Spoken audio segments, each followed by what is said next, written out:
Let's get back to Jimmy Mack and Dean Croke. On Throttle Thursday. He talked about peace, by the way, and I gave you the quote from Stick and Poke, the song from the last Revel. Dean, I don't know if you get a chance to. I'm going to really recommend that you actually check out their songs. You want to talk about great driving music for the road? These guys came on the show yesterday, Dean, and they were nothing short of extraordinary. Their new music is extraordinary. Their old music is extraordinary.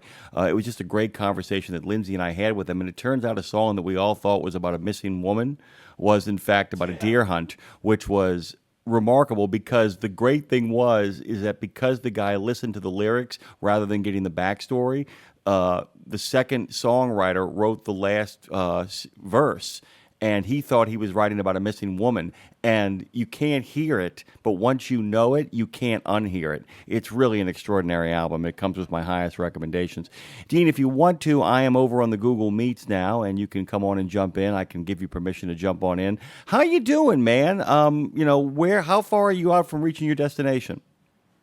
Oh, I'm about to go down and fire up the truck. As soon as I get off the air here, I didn't want to take the call this morning from the road. It's a little bit too noisy in my truck for all sorts of reasons. But as soon as I get the show done here this morning, I'll be in the truck and listening to the show on iHeartRadio all the way up. It's only an hour and a half drive, so beautiful day here in New England. A lot of trucks are coming. I saw some guys heading across on the ferry from Long Island this morning. I know there's some truckers. Teresa DeSantis from Phoenix is already here with her Peterbilt. That's like a 3 million mile Peterbilt. So there's some really cool trucks already here, a few Canadian trucks. So it's going to be exciting. It's 8 years since we started our first Gear Jam at Jimmy Mack, and we raised $14,000 8 years ago. And we're about to hit $125,000 this year for the Doug Flutie Jr. Foundation. It's fantastic. I said, and thinking about you yesterday, I was listening to the autism podcast, Tony Mantor's, and it's extraordinary. Like I said, he talks to a woman in the city of New Orleans who realized that one of the biggest problems that is happening is that people who have autism as adults are being incarcerated at a rate that makes no sense.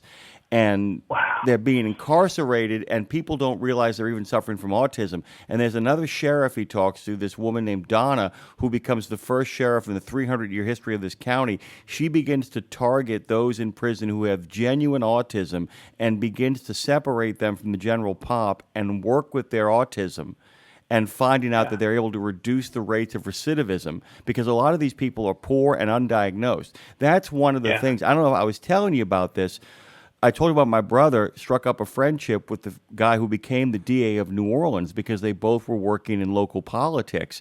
And one of the things that he understood better than anybody is that people who have autism, if they come from people of means, it can be difficult. But as Doug Flutie knows, if you have means, there are certain remediations you can take. What Flutie's foundation, I did my research too, by the way, after we talked about it, what Flutie's foundation and so many of the foundations focus on with autism, and it's so important, is to make sure that people who don't have means get the same sort of services. It's actually helping society at large because it's preventing criminality, it's preventing drug addiction, it's preventing self-diagnosis, a whole lot of other things that are really causing a scourge in our society when exactly empathy and compassion, like we talked about, would work. Yeah. I mean, early intervention improves these outcomes for a lot of kids. If you can get diagnosed by age 2, it's really, really important. Like early intervention is absolutely critical. But Jimmy Mack, I didn't know that it was so prevalent in our society. People on the spectrum affects approximately 1 in 36 children in the US, with boys about 4 to 5 times more often than girls. I mean, globally it's about 1 in 100, but 1 in 36 is a very high number here in the US. And I think I was thinking about your show and our misdiagnosis way back when, because if you watch old movies that had people with some sort of mental difficulties, they're often cast aside or actually incarcerated, as you mentioned, and put in hospitals. I know when I was growing up, I would play field hockey in Australia, and one of the places we would go to out near Sydney was a place called Kenmore, and the beautiful green hockey grounds were at a mental health institution where people that were on the spectrum, that had all sorts of mental difficulties, were literally incarcerated. And I can still to this day remember people standing at the fence watching us And it was like we had two different worlds completely. I'll never forget the haunting images of people that were either misdiagnosed, not diagnosed properly, but locked away and almost forgotten. Yeah, and it is just kind of amazing that, we make jokes about Sigmund Freud now. People make all kinds of jokes, like tell me about your mother and lay on the couch and all that kind of stuff. And a friend of mine once pointed out, he said, we shouldn't give Freud such a hard time. And I'm like, why is that? He goes, remember, before Sigmund Freud shows up, people are drilling holes in people's heads.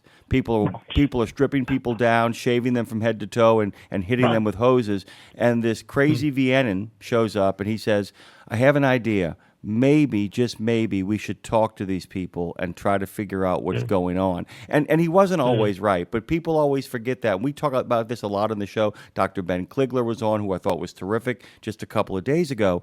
And it's a great reminder to even our friends who aren't on the spectrum. And by the way, I always tell people that there are a lot of people who are on the spectrum who function beautifully and sometimes succeed in life, but have deep internal struggles. And it need not be that hard if they had simply been diagnosed and taken care of. And that is a big thing. Before we get to any more of this stuff, by the way, you probably notice every time you see me on a video camera, the walls of the studio get a little more detailed. And you can see the picture of Dr. John. Do you notice what is underneath it? There's a sign. It's a road sign. It says truck route. Truck route. And I wanted to send it to you. And it's Showtime who's on the phone right now. So I wanted to bring him in and tell him hi, Lenmo. His picture is up and Dean can see it. Hey, Showtime, welcome aboard. Good morning, gentlemen. How are we doing? Good, thanks. Good. Yeah, great. Whereabouts are you today? Good. By the way, Pastor John's message this morning, I keep my peacemakers within arm's reach. Did you hear what my dad said about the musicians yesterday? He said those boys. No, I didn't. Or I might have missed it. It was really funny. My dad was listening to. I was listening to the music, and my dad walked in the room, and he looked at the speaker, and he said, those boys sound like they're packing and they're not happy about it. And it was like the best quote of all time because it kind of summed up their music perfectly. Yeah, but sometimes you can get a little inner peace knowing you got a little peacemaker next to you. You know what I'm saying? Makes a difference. Right. Well, here's something funny. Over in at the one casino just south of Memphis, they have the Blues Museum over there. And they have all these old blues musicians with their guitar and the gun they carried.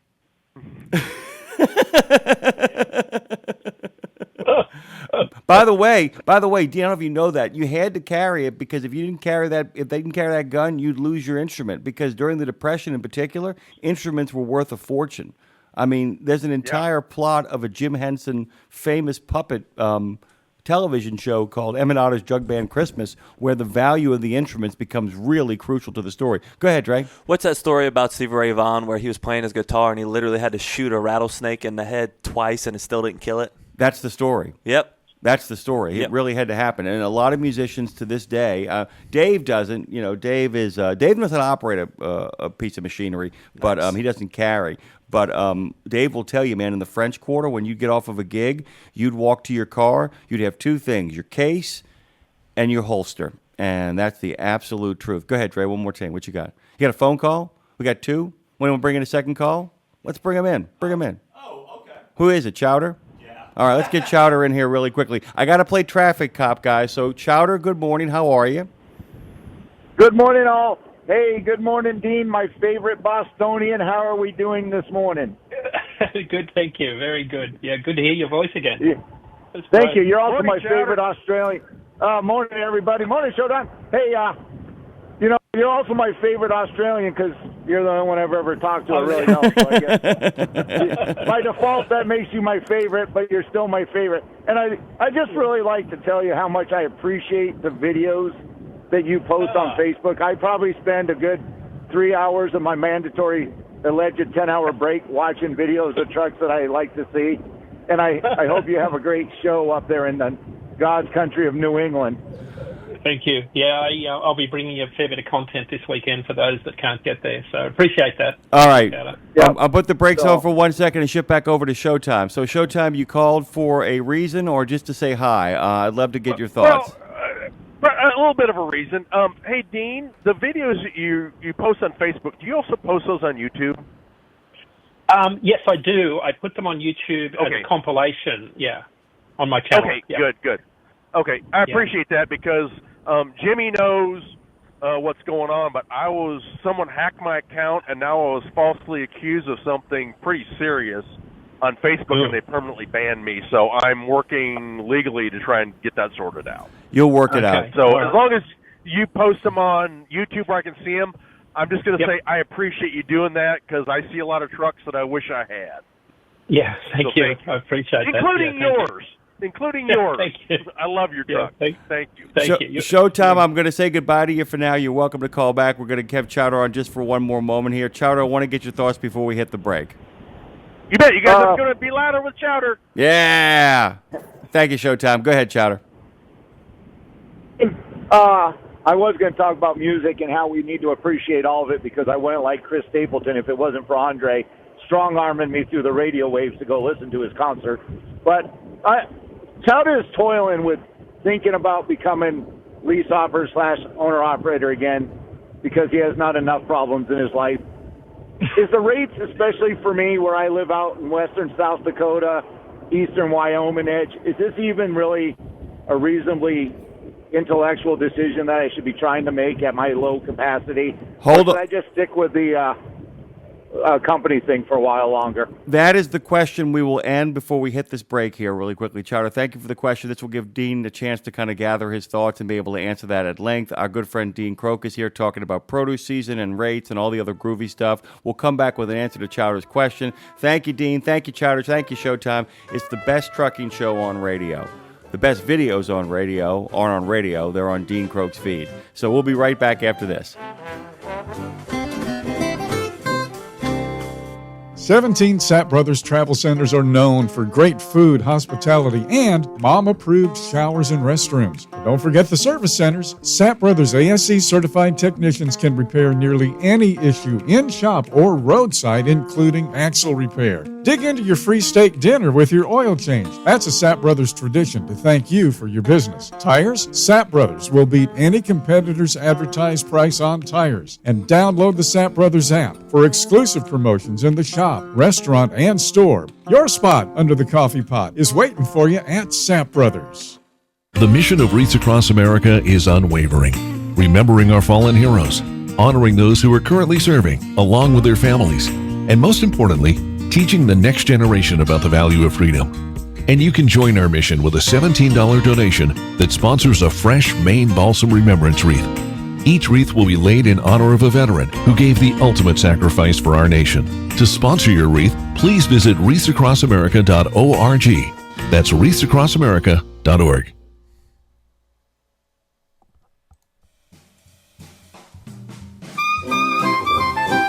It's my turn to talk, and we're live from Road Gang Radio with Jimmy Mack and Dean Croke. Take it away, fellas. The studio is all made possible. We're hoping to get the neon lights here in the next couple of days. Madison's placing an order for a Fastport sign. However, what she's also doing, Dean, our producer Madison, who is right now backing up and learning all she can as quickly as she possibly can from Phone Master Dre, is also a very accomplished artist. I don't mean like, oh, you got a little art thing going on there. How nice. No, like a really accomplished artist. And I can't wait for you to see the door that she's painting. So the door of the Degas house actually has a sign now that says Radio Nemo. It says on the air. Beautiful. It says, do not knock on here looking for a wedding or a catering situation or a hotel room. All that stuff is in the back. We got everybody arriving on July 23rd, including Chef Marty, who is bringing a, brisket Jimmy Mac and cheese recipe. He called me the other day, Dean. He said, do you want the fancy pants breadcrumbs, or should I just crush up Ritz crackers? And I said, man, we're America here. Crush up them Ritz crackers and let's get it going on. There is no nutritional value to Ritz crackers here. All right, before we get to some phone calls and before we get to the produce season, I wanted to give you a chance to answer Chowder's question about maybe doing the owner-operator route. I think there's one possible route, but I think you and I have the same thought about the difficulties involved with doing that from his neck of the woods, right? Yeah, I think I'd hit the pause button, but I would certainly be doing my research now on where I might specialize, because I think specializing would be the key. You know, if it were me, I'd be getting an extendable drop deck to haul data centers. AI and data centers are going to be the booming industry in the next 4 or 5 years. So specializing, RGNs, those sorts of things. But if you're in the general freight business, freight of all kinds, dry vans, reefer, flatbed, like nothing specialized, I'd hit the pause button simply because we don't know where this market's going to go. We have no idea what the rest of the year looks like. Normally, I could be very confident and say peak season's going to happen, rates are going to go up like they do every single year. We just don't know this year. Now, I know you could look at the math and say, because the math works out that if you want to run your own authority, according to Todd Amon at ATBS, you need about 48 cents a mile for your own authority, your own insurance, your lumper fees. So if you're getting $1.50 a mile as a leased on owner operator, you need, call it 50 cents a mile on top to run your own authority with your own trailer and insurance. So that means rates need to be about $2 a mile. Including fuel, that's where they are right now. But they are going to drop, and they're not going to go up for the rest of the year. They're going to be flat for the rest of the year. There will be some ups and downs in different markets, but it just doesn't, the math is too borderline to make that call right now.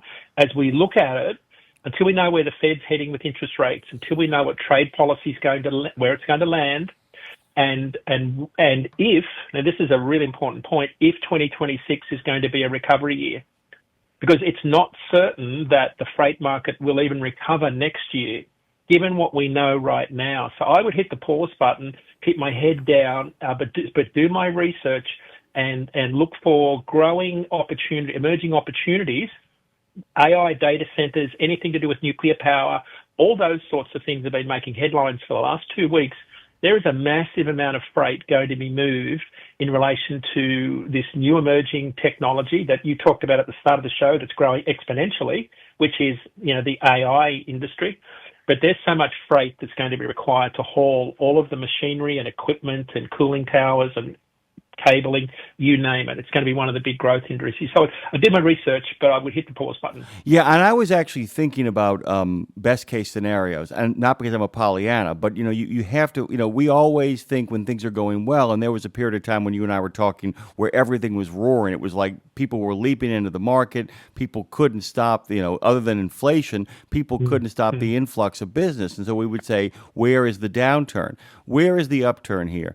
One of the things that really worries me is just recently the President of the United States got really aggravated at Vladimir Putin, felt he got made a fool out of, that promises were made and not delivered on by Putin, which is Putin's MO. And the President said, you know what, the heck with it.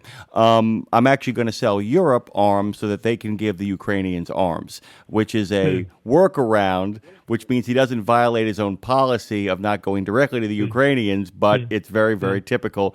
I'm following the rules. But I'm taking care of business here. One of the things that kept the economy pretty stable during the downturn of 2025 was the manufacturing sector was up because when we would sell the Ukrainian stuff, we had to replace it. We had to replace our own stockpiles, which meant American manufacturing jobs in Ohio and Michigan and the traditional Midwest were available.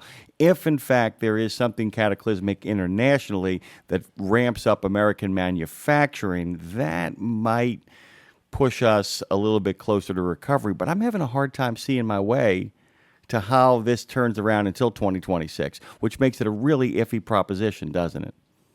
Yeah, it does. I mean, there's a lot of free information out there, but if truckers wanted to know what's the one data point I should be watching, it's domestic manufacturing, not imports. It's domestic manufacturing because that puts about 70% of the demand on the back of our trucks. And domestic manufacturing numbers, the ISM, the Institute of Supply Management, Purchasing Managers Index, closely correlates to dry van, reefer, and flatbed rates, mostly dry van and flatbed. It comes out on the first or second or third of the month. It'll be in all of the news. It's still moving sideways, but the more alarming data point was the new orders part of the index has dropped for the 5th consecutive month. Until we see that going up, like folks out there like Chowder and Showtime that are thinking about this industry deeply, we're not going to see any of the signals that tell us we're on the way up, because all the signals are telling us we're flat on the way down right now. We got some phone calls coming in here. Want to jump in. Dre, who am I looking at? Who am I talking to? What's going down over in the land of 615-292-6366? Hey, man, we are going to start off with good old Pack Rat. He's in Illinois. He wants to talk free trade. All right, here we go. One of our favorite topics. Go ahead. What's going on, brother? Good morning, G-Mac. Hey, Dean. Hey, good morning. Well, our trade talks between Canada and the U.S., it seems to be an ongoing saga. So I wonder if you could tell us what the latest development is or how it's going to affect the freight rates between our two countries.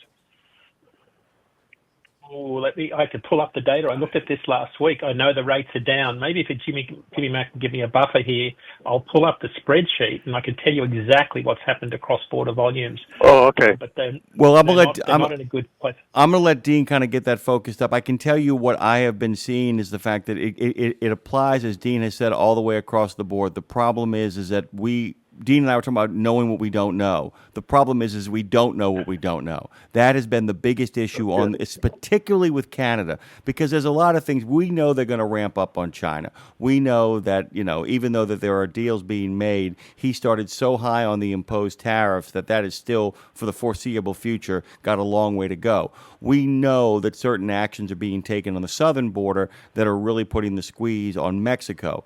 The Canadian situation is the great unknown. Am I making sense with that, Packrat? Is that's why there's so much uncertainty. Yeah. We don't know because we don't know, but I think Dean's got a little something. You good to go now? Here we go. Yeah, so Packrat, I looked at last week, and I'm glad you asked the question. We looked at cross-border volumes, dry van from Toronto to the Ohio River Valley and the Great Lakes. So we looked at loads out of the Toronto market, which is the biggest Canadian dry van market, to the US within a 750-mile radius. So draw a 750-mile radius from Toronto, and we looked at all the loads moved in that region. So in June of 2025, the volume of loads was 27% lower, and rates were 11% lower. So rates were $222 a mile last year. They're $199 this year, but there is an observable drop in the volume of loads coming to the US. In fact, it's well over a quarter lower than what you'd normally expect on a weekly basis. Okay. I'm just speaking anecdotally. I haven't been doing too bad in the last 2 or 3 weeks, but it is up and down. Like I know. Sometimes I'll finish unloading in the Chicago area and I'll phone dispatch and getting set up for the next day. They say, well, there's nothing happening. The freight market is dead. So, but I call the next day and the next thing you know, okay, we got a load for you. So it's we're living by the seat of our pants, it seems. That's exactly right. One of the things we saw last week was there was rates dropped last week, yet there was a lot more activity on the market. And what we were finding was brokers were, lowballing carriers, but rolling loads to the next day because there wasn't as much urgency to get them moved. So the lead time was actually longer. It's the complete opposite of what you'd normally expect in the market. So I'm looking at Toronto to Chicago just as a matter of interest. Those rates are about... they're only $1.11 a mile from Toronto to Chicago. That's not a really good rate, but that's down about 4 cents. Yeah, but there is volume. So I think what you're seeing though is the rates are down, but there's a lot more volume moving. So that's interesting. Maybe there's some tariff-related activity going on there. Packrat, really quickly too, and one of the things, and I want, and by the way, you're going to be my anecdotal evidence of this because so much of what you do depends on all this stuff. Is my big fear is not so much tariff yes, tariff no. My fear is a continuation of tariff maybe, tariff today, no, how about tomorrow, no, how about next week? Is that there's a point where a sense of learned helplessness and exhaustion kicks into the market, where the market gives up. When the market can't predict, the market gives up. And when the market gives up, that's when real problems. There's a reason why they call it a depression, is because literally it is a comp word. You are depressed, which means you find it hard to even do anything. And my worry is that unless a policy is finally decided on, exhaustion will set in the market. And at that point, we'll see something really dark take place. Right now, we're still kind of twixt and tween. Do you feel that creeping exhaustion yet? At times I do, but then just out of nowhere, things get a little bit better, and we're good for another week, and then it's up and down. Exactly. Hey, Jimmy Mack, I was just looking at the data while Packrat was chatting there. I went back to 2018.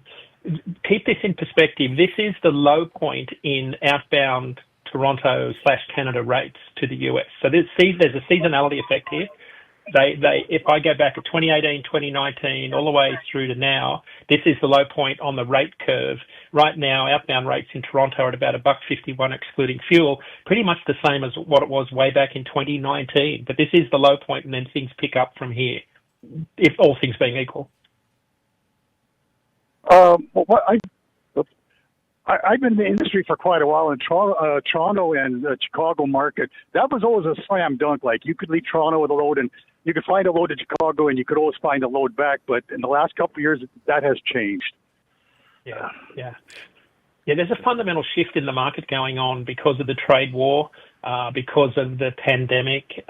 There's things going on that are structurally changing our freight market. I think you're going to see Chicago impacted because Chicago is connected the hip to Los Angeles because about 30% of intermodal moves on trains move between Los Angeles and Chicago, right? So that's why Chicago was always a massive freight hub. Now, if you back out of that a bit further, 50% of containers come into Los Angeles from China. We've just got a trade war going on there. So if you look at Los Angeles to Kansas City, Dallas, and Chicago, you're seeing structural change in those truckload markets in the Midwest because of the trade war on the West Coast. So there's a real ripple effect going on across the entire country, and it's affecting a lot of the truckload volume out of those key freight markets where there's massive intermodal hubs. Like Atlanta's another one where you're going to see structural change. Packrat, I got to get to produce prices here. We got to talk about some seasonality stuff as well too. But man, oh man, it is like I said, it is tariff today. Well, how about tomorrow? Well, maybe next week, and we'll see. Oh wait, tariffs now. Be careful out there, my friend. Keep me abreast of what's going on with the rates, by the way. And if it changes 5 minutes from now, give us a call as well. Thank you, brother. Okay, G-Mac, all the best. Dean, all the best. Yeah, and by the way, Dean, my concern for Packrat and for people out there, like I said, it's one of those things too. And like I said, I need to be careful here. I want to make sure I'm clear about this. I think the tariffs. Actually, I am not one of those free trade good, tariffs bad kind of guys. That being said, you've got to make the pitch to me, because I've always said that I have no problem putting the screws to the CCP over in China. If you tell me to compensate for that, we're going to open up more trade with Singapore, more trade with Vietnam. We've actually got stuff in place with India. Is that my big concern about the structural change that's going on is I don't know what the compensatory is, Dean. That's been one of the things I haven't been clear on. Bringing back all those big, beautiful manufacturing jobs isn't a policy, it's a statement. And so that's my concern. I don't know if, in fact, these tariffs become a real structural reality, what the compensatory is, or the speed at which the compensatory gets up quick enough to prevent. I never like people talking about we're going to have to experience pain when they have money. I never like people talking about it like that, because it's like, it means you have to experience pain, not we. You have to experience pain. So that's one of my concerns there. Can you talk, though? Let's talk about produce season, because I know that was on the docket for today. So I want to open up that. Yeah. As goes California, so does the rest of the nation when it comes to a lot of things. But produce is one of those things that you can almost bank on. What happens in California impacts the spot rates and contract rates for refrigerated trucks hauling fruit and veg. It's like almost a lock-in. You can guarantee it. Last few years, it's been a speed bump around July 4. Normally, rates spike, and then they fall off after Independence Day. This year, they spiked a little bit, but the season was late. There's an observable change going on, and Packrat kind of alluded to it. Maybe I answered the question, but there's a structural change going on with produce. And the Ozempic effect is part of it. We're eating less food. But there has been a decrease in the volume of produce coming out of California for the last 2 to 3 years. And there's a few things going on. They're trading down. To use a truck analogy, people are trading down to more affordable, long-lasting products, fruit and veg, economic uncertainties behind it, lower consumer sentiment. So this year, again, for like the third year, spot rates was more like a speed bump, not a spike in July 4. But here's the data. Like, we ended the year about 6% lower. So if I go from January to June, end of June, this year was 6% lower than last year. But in California, Jimmy Mack, it was 26% lower. So this half year, first half of this year, was 26% lower out of California. And 48% of the loads that come out of Cali are lettuce and strawberries. They're both down 11% this year. So what it means is that you could normally bank on California driving the national freight rate for reefer carriers. It's stopping. It's not happening. Normally, California is about 25% of the total volume of truckloads of produce in a given week in July. This year, it's about 18%. So there's this. When I talk about structural change in the markets, you could talk about forced deportations in California having an effect on farmers' ability to actually produce crops to put in the back of trucks. We've got the Ozempic effect where people are eating between 500 and 700 fewer pounds of food and bev each year. That's having a material impact on produce volumes. I estimate that the Ozempic effect and GLP-1s in general has resulted in about a 2% reduction in the volume of loads that go in the back of trailers. You multiply that across all of the different things that are going on, whether it's economic uncertainty, higher interest rates, you can just see there's less freight being moved. Plus, and we go back to Packrat's question about trade, intermodal trains have picked up a higher share of truckload volume because shippers were happy to put slower moving freight in trains in the last year as opposed to in quicker moving trucks, because slower moving trains are an additional source of warehousing. And if you don't need it, throw it in a train. And so there's lots of things that have been going on that are connected to the macro, but they actually affect the truckload market. And it's just one thing. There's a lot of things going on, but produce season is sort of one of those ones that you could almost bank on. It's kind of not the case anymore. I'm going to actually maybe think about so many different things. So the Ozempic effect, by the way, is really interesting because I was reading a number of nutritionists, and I don't mean people who are shilling supplements. I'm talking about genuine nutritionists who say that one of the things people don't understand is that most people think they're in caloric deficit and can't understand why they're not losing weight. People for many years struggle with it and don't realize the snacking and the bits and pieces they ate over the course of the day. One of the things that Ozempic does is it actually does put you in a position where you can actually analyze the food you're going to eat before you eat it because you feel full. They've always said that if you, in fact, do genuine intermittent fasting, they say that you should start with a day of an actual fast because it actually helps jumpstart shrinking your stomach. And I think that the Ozempic effect, which has been so interesting about it, is that people actually, many Americans are now in genuine caloric deficit to lose weight. And that across the board thing has caused that reduction as well. It's almost like a perfect storm. All these people deeply concerned about their health are actually hurting the economy in the short term, which is, Look at go ahead. Weight Watchers. Some of the big organizations that were all around reducing weight over the last 30 years are all struggling. Gymnasium, fitness centers. Like even the health outcomes, the medical profession must be deeply worried about this because it's improving our lifespan. Like it's improving our overall health, our dependence on medications. There's a lot of things happening here in our market. You talked about what's changed in the last 4 or 5 years. There's so many things that have changed in our society that, I look at it from a freight market perspective, and the freight market I knew up until the pandemic is very different to the freight market I know now. And Packrat, Showtime, Chowder, those guys that have been around spanning, the last 20 years, this is a very different market, and you can no longer use what you used to know as a guide for what's about to come. Because everything has changed in our world, the speed of information, the technology, the podcast, the information that gets thrown at you. It's almost like everything becomes noise. Like it's hard to actually pick the signal out of the noise. Yeah. By the way, Nate Silver's book on that, if people haven't gotten a chance to read it, is spectacular. Chris Hayes, who I don't always agree with politically, has written a terrific book about attention, about people wanting people to pay attention to them. And one of the problems, I don't know if it's a problem here because, man, I love our listeners, but one of the problems that we often struggle with is that we find ourselves, and I wish we weren't competing. I wish we were, in fact, working with more and more people because, as we've been saying, given the options we have, you can do your podcasting, you can do other shows, and we can come on here and promote them. It's no risk to me, meaning that if people like me, they can go on YouTube, and in about a month or so, they can go on Spotify and other platforms and listen to this in replay. So it behooves all of us to figure out ways to promote all of us so that everybody actually is going back and forth with shared and good information. The problem is that there are a lot of people who have nothing to say, And what they're doing is they realize when you've got nothing to say, your best bet is to say it loudly or to insult others. And that becomes part of the noise. And it becomes very hard to work your way through that. I would tell you, imagine looking for a child with really important information to give you about where your wife is on the floor of a casino.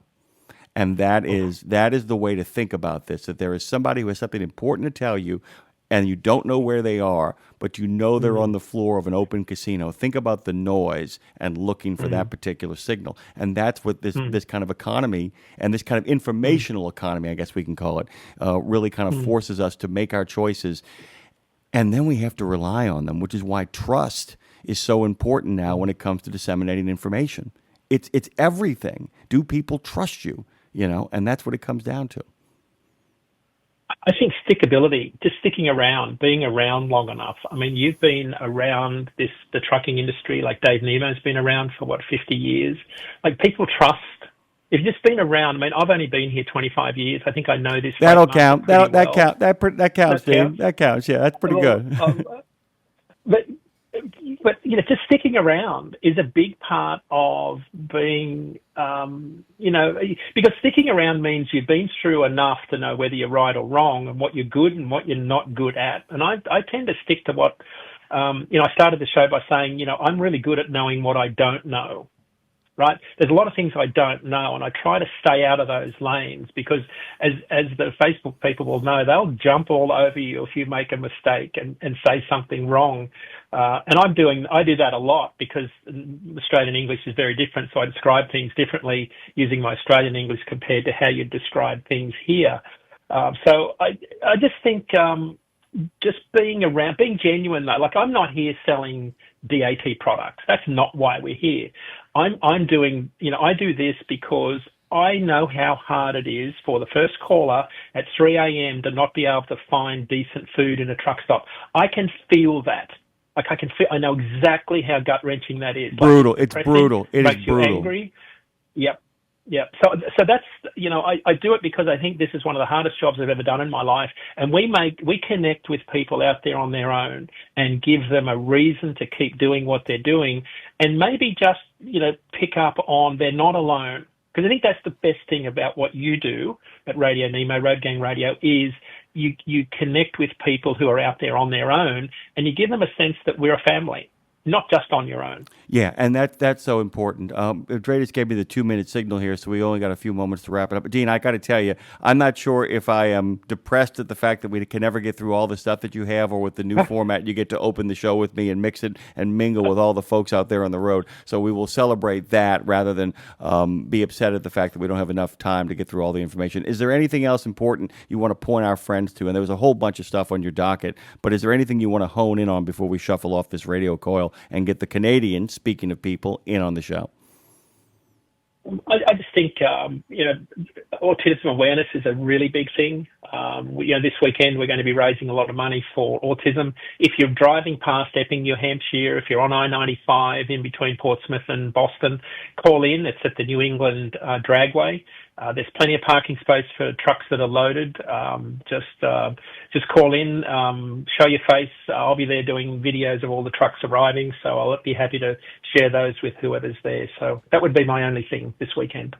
By the way, Marshall says he will eat the proper diet, will do more than a drug, and won't hurt the markets. Beef, bacon, butter, and eggs. Thank you, Marshall, for sharing that. Good morning to Earl and Joan Noble, by the way. They've joined us as well. And our good friend Chowder wanted me to tell you, thank you for the answers, Dean. Really appreciate that. And our good friend Scat Pack's Garage and Trucking says, good morning all, as does Jody. Good morning to you, Dean. Thank you so much, my friend. We will talk sooner rather than later. Okay. Dean Croke is a regular contributor on Nemo Nation. He is a regular contributor on Road Gang Radio. He is a friend of the show, and matter of fact, he might be the fifth Beatle, if you didn't know that as well. We're going to